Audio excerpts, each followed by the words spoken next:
Hello students, आपने अब तक कलेक्शन ऑफ डेटा में पढ़ा प्राइमरी डेटा, सेकेंडरी डेटा। जो डेटा प्राइमरी सोर्सेज से कलेक्ट किया जाता है उसे प्राइमरी डेटा कहते हैं। जो डेटा सेकेंडरी सोर्सेज से कलेक्ट किया जाता है उसे सेकेंडरी डेटा बोलते हैं। अब सोर्सेज की जब बात आती है, डेटा कलेक्ट करने की बात आती है, तो हम पढ़ रहे थे कि प्राइमरी डेटा कैसे कलेक्ट किया जाता है, उसके कौन कौन से मेथड्स हैं डेटा को कलेक्ट करने के लिए, मेथड्स ऑफ डेटा कलेक्शन, जिसमें हमने अपनी प्रीवियस वीडियोस में डायरेक्ट पर्सनल इन्वेस्टिगेशन मेथड को पूरी तरह से पढ़ा, इसकी सुटेबिलिटी, मेरिट्स, डिमेरिट्स। इसी तरह हमने इनडायरेक्ट ओरल इन्वेस्टिगेशन पढ़ा, इसकी सुटेबिलिटी पढ़ी, इसके मेरिट्स पढ़े और इसके डिमेरिट्स पढ़े। In the same way today in this video we will discuss another method of data collection, information from local sources और correspondence। चलिए बेटा, आज का वीडियो हम शुरू करते हैं। इंफॉर्मेशन फ्रॉम लोकल सोर्सेज और कॉरस्पॉन्डेंट्स।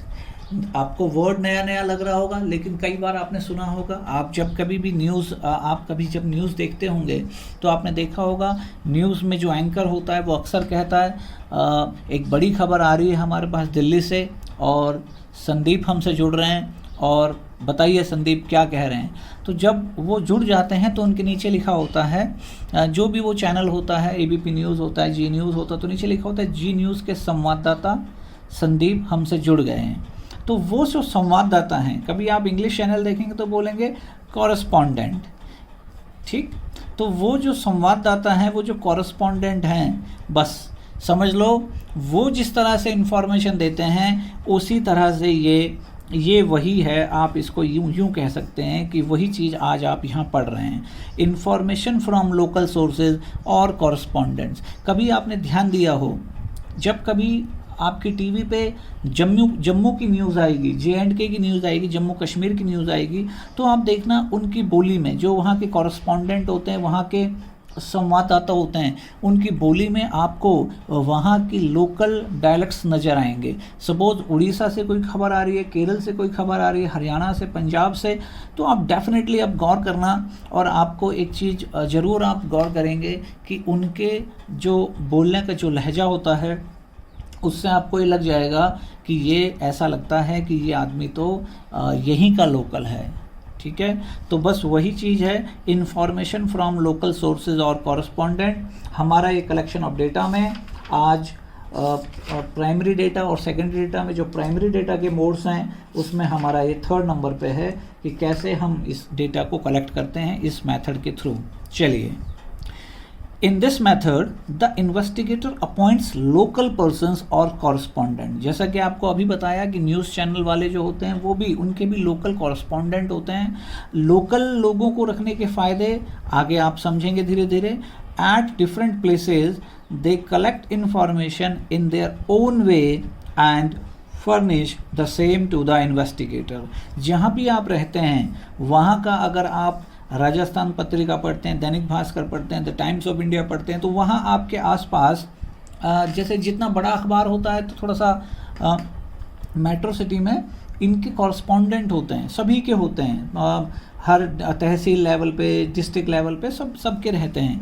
तो ये क्या करते हैं, ये लोकल पर्सन्स होते हैं और डिफरेंट प्लेसेस से इंफॉर्मेशन कलेक्ट करके और ये अपनी न्यूज़ एजेंसी को दे देते हैं। यहाँ पर हम बात कर रहे हैं इन्वेस्टिगेटर की, तो इन्वेस्टिगेटिंग जो एजेंसी है जो इन्वेस्टिगेट कर रही है उसको दे देते हैं, ठीक है। सुटेबिलिटी, इसकी कहाँ इसकी सुटेबिलिटी कहाँ ये बहुत अच्छे से फिट बैठता है, कब ज़्यादा से ज़्यादा ये काम में आता है।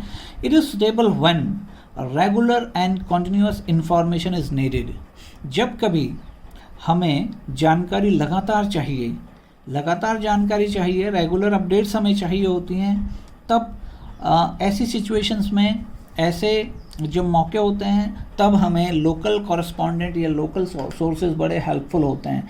और इसीलिए क्योंकि जो आपके टीवी चैनल्स होते हैं या न्यूज़ एजेंसीज होती हैं, इनको रेगुलर अपडेट्स चाहिए होती हैं, डे टू डे अपडेट्स चाहिए होती हैं। तो ये बार बार, सपोज़ करो आप दिल्ली में, आपकी कोई एजेंसी है, न्यूज़ एजेंसी है, दिल्ली में आप सिचुएटेड हैं, तो आप बार बार केरल कैसे भेजेंगे लोगों को, और मतलब केरल भेजेंगे, उड़ीसा, देश के कोने कोने में आप बार बार कितने लोगों को भेजेंगे? सोचो उनका कितना खर्चा होगा आने जाने का, रहने का, ठहरने का। क्यों ना इससे बढ़िया है कि हम वहीं के किसी लोकल पर्सन को। फिर एक बात और भी है, आप दिल्ली से किसी को भेजेंगे उड़ीसा में, केरला में, तमिलनाडु में, तो वो वहाँ बात करने में, उसको उनके कल्चर में ढलने में, उनसे वहाँ की लोकल चीज़ों को वो समझ नहीं पाएगा। उसको बहुत आपको ट्रेनिंग देनी पड़ेगी, बहुत खर्चा करना पड़ेगा। तो बेटर इससे ये है कि आप क्यों ना वहीं के किसी लोकल पर्सन को जो एफिशिएंट हो, इंटेलिजेंट हो, स्मार्ट हो, आपका जो पैरामीटर है, ठीक है, उसमें जो फिट बैठता हो, वहीं से क्यों ना आप उन्हें चुन लें। तो वो वहाँ से आपको रेगुलर और कंटिन्यूअस इंफॉर्मेशन भेजते रहेंगे। Next, the area of investigation is large. जब आपको बहुत बड़े एरिया से इन्वेस्टिगेशन करना हो, जब बहुत बड़े एरिया को आपको एक साथ कवर करना हो, तो जिस तरह से हमारे जो न्यूज़ चैनल्स बातें होते हैं, इनका क्या है, ऑल इंडिया की न्यूज़ इन्हें दिखानी है। अगर ये नेशनल लेवल का चैनल बनना चाहते हैं तो इन्हें पूरे देश की खबर दिखानी होती है। पूरे देश की खबर दिखानी होती है तो इनका तो एरिया क्या हो गया, इन्वेस्टिगेशन का लार्ज हो गया। तो लार्ज हो गया तो क्या होगा, इनके लोग जगह जगह फैले होते हैं, तो वहाँ पर भी ये मेथड बहुत यूज़फुल होता है। आप देखते होंगे टीवी में दिखाते रहते हैं, कोई डिबेट चल रही होती है, डिबेट के बीच में आ जाए, देखिए ब्रेकिंग न्यूज़ मुंबई में बांद्रा से है और बांद्रा में इतनी भीड़ इकट्ठी हो गई, और वो आपको लाइव न्यूज़ दिखा देते हैं। ये सब कैसे पॉसिबल हो पाता है, सोचा कभी आपने? This is possible just because they have local sources over there. Their local correspondents are there in these particular areas. So the information is to be used by journals, magazines, radio, TV, etc. So जो हम अभी बात कर ही रहे थे कि journals में, magazines में, रेडियो में, टीवी में आपको जिस तरह की इन्फॉर्मेशन दिखानी होती है, आपको छापनी होती है, आपको पब्लिश करनी होती है, तो वहाँ पर ये मेथड जो आपका मोस्ट सुटेबल मेथड है, सबसे अच्छे से ये आपके इन सब जगह काम में आता है। एक और इसमें अ very high degree of accuracy of information is not required. जब आपको बहुत ज़्यादा एक्यूरेसी नहीं चाहिए इंफॉर्मेशन की, आपको बस इतना पता होना चाहिए क्या हो रहा है, क्यों हो रहा है, इस सब के पीछे कौन है, ये आपका काम नहीं है। आपको सिर्फ खबर दिखानी है। झगड़ा हो रहा है, क्यों हो रहा है, आपको ज़्यादा जानने की ज़रूरत नहीं है, बस हो रहा है, आप उसको अलर्ट कर दें। इससे आप प्रशासन को अलर्ट कर देते हैं, प्रशासन अपने आप आता है और इन्वेस्टिगेट करता है, एडमिनिस्ट्रेशन आएगा और वो अपने आप इन्वेस्टिगेट करेगा। तो आपकी वहाँ पर जो खबर है उसकी एक्यूरेसी होना, बहुत ज़्यादा एक्यूरेसी होना ज़रूरत नहीं। मैं ये भी नहीं कह रहा कि अफवाह उड़ाएं, बट न्यूज़ का बहुत ज़्यादा ऑथेंटिक होना मायने नहीं रखता, क्योंकि आप एक नॉर्मल कवरेज करते हैं। So a very high degree of accuracy of information is not required. So these are the points where this method is, these are the areas where this method is most suitable. Now we will discuss some merits of this. Okay, number 1, economical. As we all know that the sources are local, correspondents are local, so that's why this method is quite economical. This method is quite economical in terms of time, money or efforts involved, because local person is there, वहाँ का ही local आदमी है, तो उसको बहुत ज़्यादा effort करने की जरूरत नहीं। वो जानता है कि यहाँ पर किस तरह से लोगों से बात करनी है, उसको मालूम होता है कि इन सब ये खबरें कौन सी जगह की खबर है, तो वो जल्दी से वहाँ पहुँच भी सकता है। ठीक है, टाइम भी कम लगता है उसका, पैसा भी वो डायरेक्ट वहीं से हमको अपना लाइव टेलीकास्ट करके यहाँ दिखा देते हैं। तो इन सब चीज़ों में इन सब वजह से हमें इकोनॉमिकल पड़ता है, थोड़ा सस्ता पड़ता है। Wide coverage, this method allows a fairly wide coverage of area, क्योंकि आपके लोकल कॉरेस्पॉन्डेंट हैं और वो देश के कोने को, मैं तो देश नहीं, मैं कहूँगा दुनिया के कोने कोने में फैले होते हैं। इवन और नहीं तो बड़े बड़े शहरों में तो होते ही होते हैं। तो वहाँ से भी वो आपको एक ही समय में और वो पूरे कंट्री से आपको खबरें दिखा देते हैं। कई बार आप न्यूज़ स्क्रीन पे देखते होंगे, टीवी स्क्रीन पे देखते होंगे, टीवी स्क्रीन में 10-15 जगह की खबरें एक साथ छोटे छोटे पीस करके वो दिखाते रहते हैं, और उसमें नाम लिखा होता है, इलाहाबाद से है, अहमदाबाद से है, कानपुर से है, यहाँ से है, जयपुर से है, रांची से है। तो वो सब किस तरह से कि सारे अपने अपने एरिया से न्यूज़ दे रहे होते हैं। So in this way we can by this method, this is the merit of this method, that wide coverage, area बहुत ज़्यादा कवर किया जा सकता है इसके अंदर। नेक्स्ट इसका एक मेरिट है continuity. The correspondents keep on supplying almost regular information. Correspondent क्या करते हैं? कॉरस्पॉन्डेंट हमेशा अपनी खबरें आपको भेजते रहते हैं, कंटिन्यूटी रहती है, क्योंकि वो वहीं के आसपास के लोग होते हैं, उन्हें सब पता होता है, तो वो आपको कंटिन्यूशन में खबरें देते रहते हैं। उनको मालूम होता है कि कभी कभी ऐसे मौके आते हैं, कभी कभी इस तरह का मौका आता है कि मैं पूरा ज़्यादा से ज़्यादा कवरेज कर पाऊँ, तो इस मौके से भी वो चूकना नहीं चाहते और वो कंटिन्यूशन में अपनी खबरें आपको देते रहते हैं। Next, suitable for special purpose. ये कुछ स्पेशल पर्पस में तो बहुत ही ज़्यादा सुटेबल होते हैं, जहां आपको like this method is suitable for specific purpose like price quotation from the different grain markets. Suppose करो कि आपको अपने न्यूज़पेपर में ही ये छापना है। आप देखें आज का भी अगर आप न्यूज़पेपर उठा के देखेंगे तो आपको गोल्ड के रेट मिलेंगे, इवन ग्रेन मार्केट के अनाज मंडी के रेट मिलेंगे, गेहूं इतने में बिक रहा है, सरसों इतने में बिक रही है। तो ये सारी जानकारी कहाँ से आई? ये सब क्योंकि ये जो कॉरस्पॉन्डेंट होते हैं, ये पर्टिकुलर जो आसपास इनका एरिया होता है, उस एरिया की अनाज मंडी में ग्रेन मार्केट में ये जाते हैं और वहाँ से आपको ये खबरें देते हैं, जिससे आप अपडेट रहते हैं। इसी के साथ जैसा कि मैं आपसे बार बार हर वीडियो में कहता हूँ कि every coin has two sides, means all these methods have some merits, so they all have some demerits also. So this method is also have some demerits, and the number one is loss of originality. Originality of data is sacrificed owing to the lack of personal contact with the respondent से हमारा या जो news room में बैठ के जो person news दिखा रहा है, उसका उससे पर्सनल कोई कांटेक्ट नहीं होता है। ठीक है, वो पर्सनली उन्हें नहीं जानता है, वो जैसी न्यूज़ वहाँ से दिखा देते हैं, जैसी खबर आपको दे देते हैं।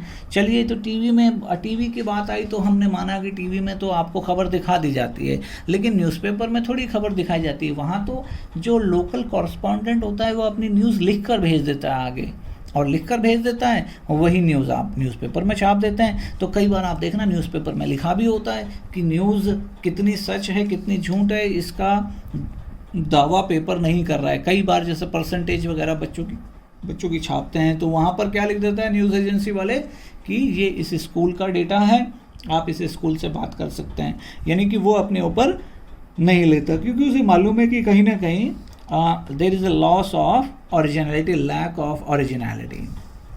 Next, कहता है lack of uniformity. There is a lack of uniformity of data. This is because data is collected by a number of correspondents. There are several number of different correspondents are there.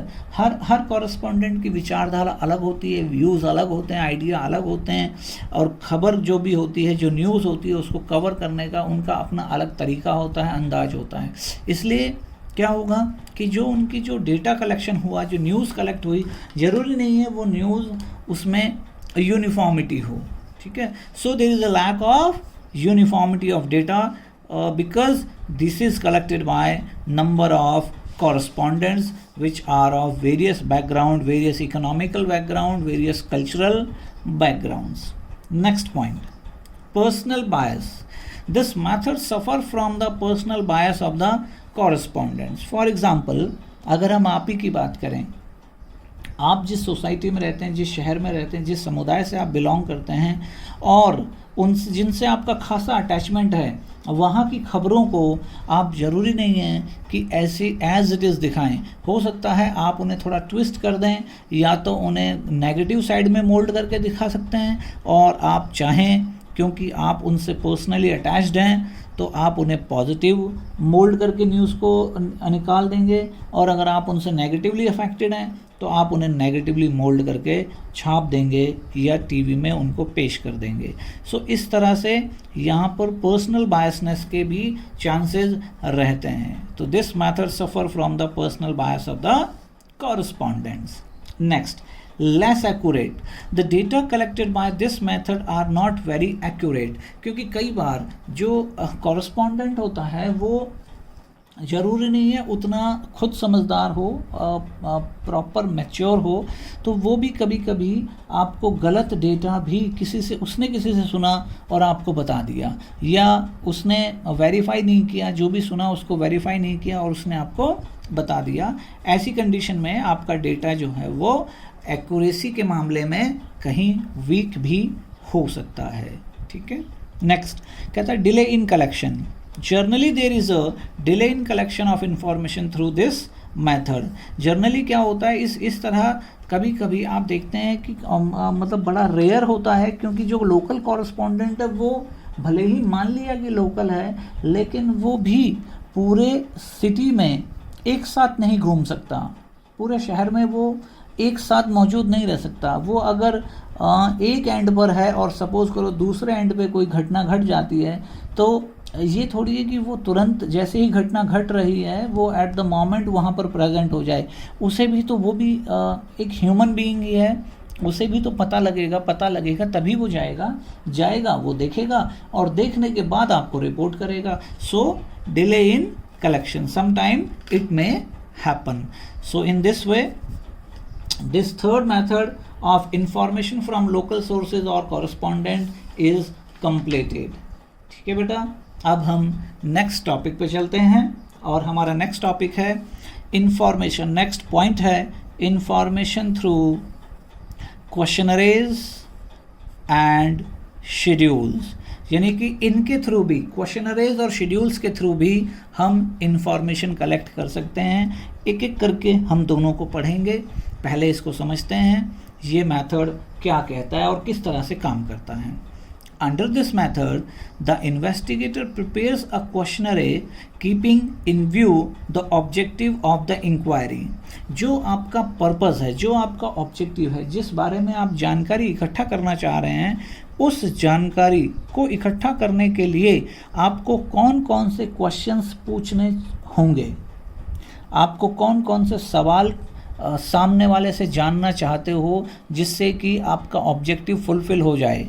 तो इस तरह से आप जब सामने वाले को अपने सामने महसूस करके कि मेरे सामने जिससे मुझे क्वेश्चन पूछना है उससे मेरा ऑब्जेक्टिव है, ये मैं जानना चाहता हूँ और ये जानने के लिए मेरे को किस तरह के सवाल उससे पूछने होंगे, तो उनका पूरा आप एक क्वेश्चनरी बना लेते हैं, एक क्वेश्चंस का एक फॉर्मेट बना लेते हैं और क्वेश्चंस का एक सेट बना लेते हैं, keeping in view the objective of the inquiry. आपका जो ऑब्जेक्टिव है वो इंक्वायरी का, उसको ध्यान में रखते हुए आप सवालों का आप ये समझ लो एक तरह से सेट ऑफ क्वेश्चंस तैयार कर लेते हैं। ठीक है, उसके बाद ये कहता है कि there are 2 ways of collecting information on the basis of questionnaire.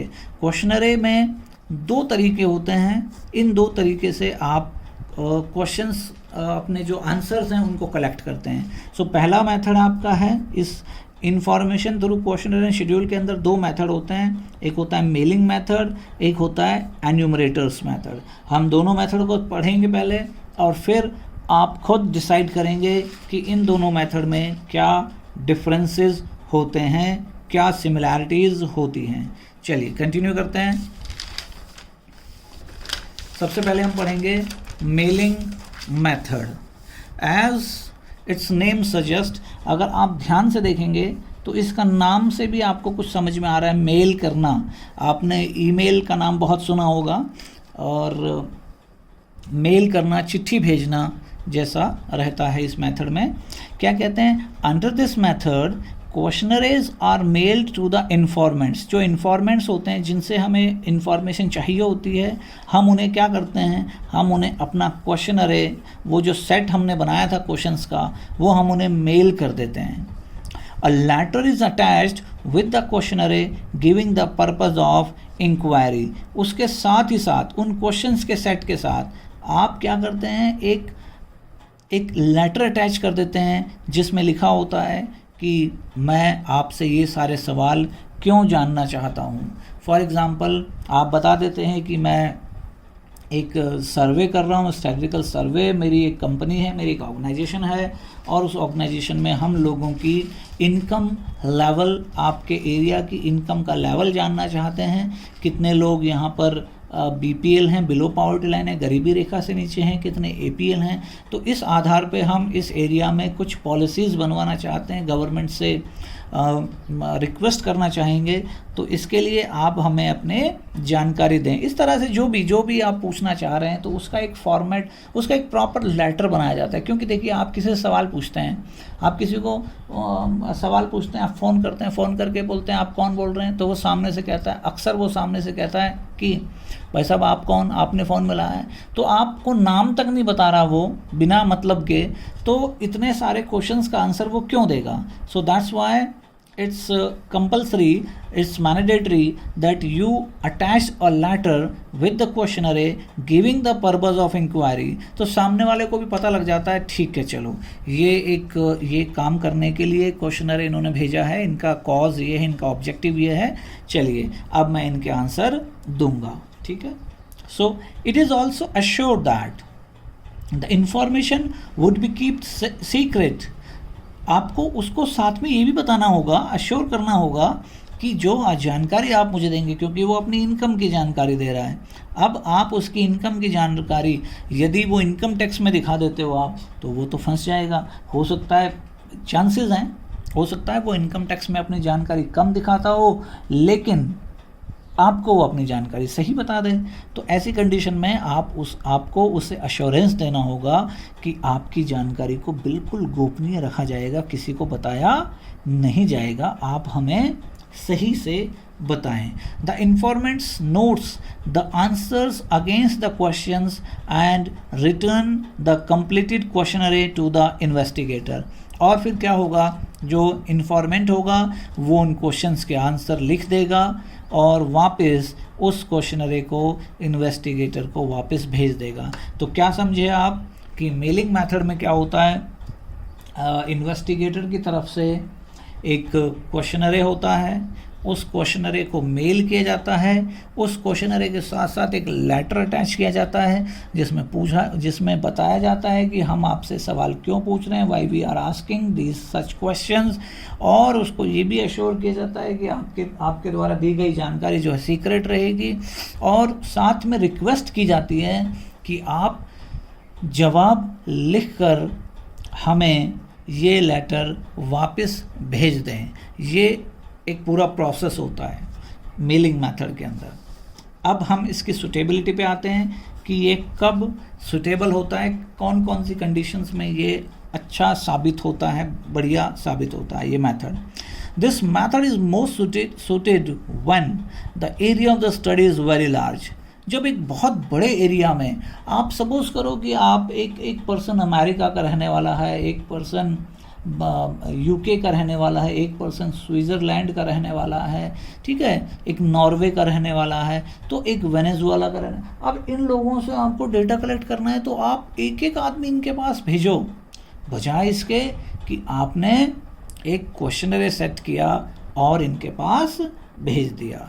So in this way this is most suitable method when we have to collect the when we have to conduct the study in a very wide area। बहुत ही बड़े area में जब हमें data collect करना हो तो मेरे हिसाब से ये बहुत सुटेबल मेथड रहता है। The informants are educated. इसके साथ साथ देखिए, ये इसकी सुटेबिलिटी भी बन गई, लेकिन यही इसका डिमेरिट भी बन जाएगा। कैसे? The informants are educated. ये तभी सुटेबल है जब इन्फॉर्मेंट मैंने एक वर्ड बोल दिया, ये तभी सुटेबल है। तो तभी आने का मतलब हो गया कि जब इन्फॉर्मेंट आपकी एजुकेटेड नहीं है तो ये सुटेबल नहीं है। बिल्कुल सही समझ रहे हैं आप। तो इसे हम इसके डिमेरिट में डाल देंगे। देखिए, हम जब पढ़ते जाते हैं तो उसी में से ही हम मेरिट और डिमेरिट बना सकते हैं। मेरिट्स की अब हम बात करते हैं। इसके merits are following. Number 1, economical. This method is economical in terms of time, money and efforts involve. बड़ा सिंपल सी बात है कि आपको लेटर ही तो भेजना है, तो एक लेटर ही भेजना है, तो इसीलिए तो बहुत इकोनॉमिकल हो गया। यानी कि आपका सिर्फ लेटर का खर्चा है, इसलिए ये बहुत इकोनॉमिकल मेथड होता है, बहुत सस्ता मेथड होता है। Next, original, this method is original and therefore Fairlie reliable. This is because the information is duly supplied by the concerned persons themselves. हम ये मान सकते हैं कि इसके अंदर जो डेटा हमारा जो इंफॉर्मेशन होती है वो बिल्कुल ओरिजिनल होती है। ओरिजिनल क्यों होती है? क्योंकि ऑफ कोर्स हमने जिस आदमी के नाम पे आपका लेटर भेजा, ऑब्वियस है लेटर उसी को डिलीवर हुआ होगा, और लेटर उसको डिलीवर हुआ और रिटर्न उसने किया है तो उसने सही जानकारी दी होगी, मीन्स ओरिजिनल उसका जानकारी हमारे पास आया होगा। नेक्स्ट, वाइड कवरेज, जो हमने सुटेबल में भी पढ़ा, सुटेबिलिटी में पढ़ा था, the area of the study is very wide, it is suitable where, तो ये इसका मेरिट है। This method allows wide coverage of the area of study, हमें जब बहुत बड़े एरिया में स्टडी करनी होती है, जब हमारा एरिया बड़ा होता है तो वहाँ पर हमको ये फ़ायदेमंद रहता है, ये भी इसका एक मेरिट है। नेक्स्ट, जैसे सभी के कुछ मेरिट्स होते हैं, in the same way they have some demerits also. So number 1 demerit, lack of interest, boring होता है ये। Generally the informants do not take interest in questionnaires and fail to return the questionnaires. Those who returns often send incomplete answers. कभी कभी आप देखते हैं, कभी कभी क्या होता है कि जो जिसको आपने लेटर भेजा वो इंटरेस्ट नहीं लेता, वो कहता है कौन पेन ले इतना, कौन इसको भरे, कौन इसको डिस्पैच कराए, इस भाग दौड़ की ज़िंदगी में कहाँ इतना टाइम है। और फिर वो देखता है मेरे मतलब का तो इसमें कुछ है नहीं, ये अगर मैं इसको भेजूंगा अभी तो उन्हीं का मतलब सॉल्व होता है। तो जनरली कई बार लोग इसको भेजते ही नहीं हैं, इंटरेस्ट नहीं लेते। और अगर कुछ भेजते भी हैं, कुछ ऐसे होते हैं जो नहीं भेजते, कुछ ऐसे भी होते हैं जो भेजते तो हैं लेकिन वो इनकम्प्लीट आंसर्स के साथ भेज देते हैं, यानी कि उस क्वेश्चनरी को वो कंप्लीट नहीं करते, इनकम्प्लीट ही भेज देते हैं, जिससे भी और ये सब क्यों करते हैं? क्योंकि lack of interest, lack of flexibility. This methods lacks flexibility when questions are not properly replied, these cannot be changed to obtain the required information. देखिए, आप फेस टू फेस किसी से बात कर रहे हैं और उसने आपके किसी सवाल का जवाब नहीं दिया, आप उससे घुमा फिरा के, बातों में लगा के, घुमा फिरा के उससे और दूसरे तरीके से उसी सवाल को पूछ सकते हैं। ठीक है, आपने किसी से पूछा आपकी इनकम कितनी है, उसने नहीं बताया, आपने घुमा फिरा के क्वेश्चन बना लिया और कहा कि सर आपका कितना खर्चा हो जाता होगा महीने का, या आपने ऐसे पूछ लिया बच्चों की फ़ीस कितनी चली जाती होगी आपकी, आप तो बहुत महंगे स्कूलों में पढ़ाते हैं। उसने बच्चों की फ़ीस बता दी, घर का खर्चा बता दिया, तो नॉर्मल एक लमसम एक आइडिया आप लगाने शुरू कर देते हैं और साथ में आप बोल देते हैं सर महीने की आप 20-50 हज़ार सेविंग तो कर ही लेते होंगे। तो इस तरह से अगर आप फेस टू फेस हैं तो आपके क्वेश्चंस में फ्लेक्सिबिलिटी हुई, और फ्लेक्सिबिलिटी हुई तो आपने क्या नाम से उससे अपनी जो ज़रूरत थी उसका जानकारी ले ली। लेकिन यहाँ क्या है, यहाँ तो लैक ऑफ फ्लेक्सिबिलिटी तो है नहीं, पेपर कैसे अपने आप में क्वेश्चंस बदल लेगा। So this is a demerit of this method. Next, limited use. This method has limited use owing to the fact that the questionnaires can be answered only by the educated informants. देखिए, जो हमने पहले भी पढ़ा था suitability में कि सिर्फ एजुकेटेड इन्फॉर्मेंट ही इसका जवाब दे सकते हैं, जो लोग इनएजुकेटेड हैं, अनएजुकेटेड हैं, वो इसका जवाब नहीं दे सकते। So thus this method cannot be used when the informants are uneducated. अनपढ़ लोग हैं, इलिटरेट हैं, तो ऐसी कंडीशन में आपका ये मेथड किसी काम का ही नहीं है। जैसे कोई आदमी बहरा है, आप उसके पास जाके बहुत ही मधुर संगीत बजाएं तो उसका कोई मतलब नहीं है। Next, biased. If the informants are biased, then the information will also be biased. अगर उसको कहीं भी किसी भी पहलू पे लगता है कि ये जानकारी इसलिए इकट्ठी की जा रही है, उसलिए वो कोई अपने मन के अंदर धारणा बना लेता है कि ये सब सरकार का ही करा धरा है, गवर्नमेंट नए नए तरीके से ये जानना चाहती है कि हमारी इनकम कितनी है और मैं बिल्कुल नहीं बताऊंगा। ऐसी कंडीशन में वो जो इन्फॉर्मेंट है वो पहले से ही अपने आप को बायस्ड मान लेता है, मतलब वो बायस्ड हो जाता है उस चीज़ को लेके, और वो आपको खबर भी सही नहीं देगा। ठीक है, नेक्स्ट और लास्ट पॉइंट इसका, लेस एक्यूरेसी। ये कहता है the conclusions based on such investigation have only limited accuracy. This is because some questions may be difficult and consequently accurate answers may not be offered. होता क्या है, जब किसी पर्सन को लगता है कि ये क्वेश्चंस तो बहुत टफ क्वेश्चंस हैं और वो रियली में उनके मतलब नहीं समझ पा रहा, टेक्निकल क्वेश्चंस पूछ लिया आपने उनसे और जब वो उनके मतलब नहीं समझ पाता तो मतलब ही नहीं समझ पाया तो आंसर सही कैसे लिखेगा। सपोज़ आप 10th क्लास के बोर्ड में आपको एक क्वेश्चन आया और आप उस क्वेश्चन का मतलब नहीं समझ पाए, तो आप मतलब समझ ही नहीं पाए तो फिर उस क्वेश्चन का आंसर सही लिखने की प्रोबेबिलिटी भी बिल्कुल ना के बराबर हो गई। तो ऐसा ही इस केस में होता है, हमारे क्वेश्चन जब टफ हो जाते हैं तो इन्फॉर्मेंट उनके आंसर या तो देता नहीं है या कम या गलत दे देता है, एक्यूरेसी नहीं रहती। तो बेटा ये कुछ पॉइंट्स थे, इनके आप जैसे ही आप मेरी ये वीडियोस पढ़ते हैं और इनको समझते हैं, इसके साथ साथ आप इनके नोट्स बनाते रहें, इनको रिवाइज करते रहें, लर्न करते रहें और इनके नोट्स प्रिपेयर करना ही आपका असाइनमेंट है, ये आपका टास्क है। ओके, गुड लक बेटा।